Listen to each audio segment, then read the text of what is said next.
একটু আলোচনা করি। আমরা প্রায় সময়ই শ্রী ঠাকুর ও শ্রী শ্রী আচার্যদেবকে নিয়ে নানা সৎসঙ্গ অনুষ্ঠানে, উৎসবে নানা অভূতপূর্ব কথা শুনি এবং নানা পত্রপত্রিকায় ও ফেসবুকে নানা লেখা আমরা পড়ি। শ্রী ঠাকুরের অসীম অনন্ত প্রেম ভালোবাসা ও তার দিগন্ত বিস্তৃত, কখনো কখনো বা দিগন্তহীন অলৌকিক নানা ঘটনার কথা শুনতে পাই ও জানতে পারি তার সর্বতোমুখী বিকাশের ও সর্বতোমুখী সমাধানের কথা।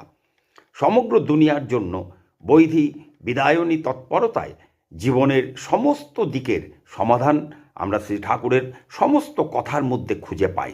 শ্রী ঠাকুর যে পুরুষোত্তম, তিনি যে বিশ্ব শিক্ষক, ওয়ার্ল্ড টিচার, তিনি যে সর্বজ্ঞ সর্বপরিপূরণকারী, তা আমরা জানতে পারি তার সমগ্র জীবনে বলে যাওয়া বিশাল সাহিত্য ভাণ্ডারের মধ্যে দিয়ে।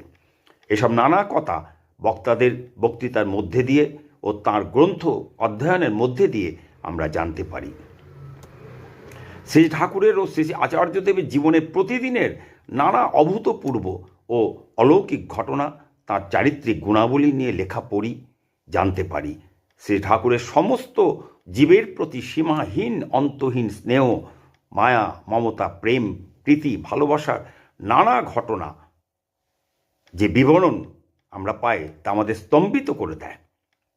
মহাসমুদ্রের মতো প্রেম ভালোবাসার তলহীন গভীরতা ও অন্তহীন বিশালতা নিয়ে এমন কোনো মানুষ হতে পারে, ভাবতে গেলে খেই হারিয়ে ফেলি, সব জট পাকিয়ে যায়।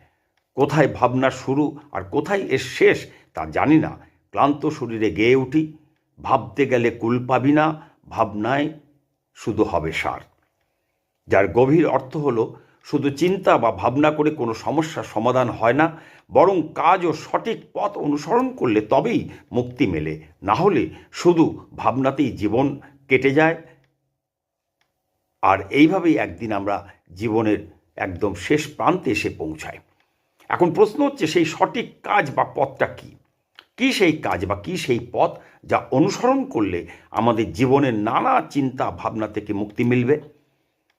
তাই কবি পর মুহূর্তে গানের মাধ্যমে বলেছেন, যদি সমস্যার সমাধান খুঁজে না পায়, ভাবতে ভাবতে কুলই খুঁজে না পায়, ভাবনাই যদি সার হয়, তাহলে এই ছোট্ট অল্প কদিনের জন্য আসা পৃথিবীতে ভেবে ভেবে সময় নষ্ট না করে তার থেকে বরং ভালো পর লুটে পর তার চরণতলে যে করবে এই ভব পার। ভাবতে গেলে কুল পাবে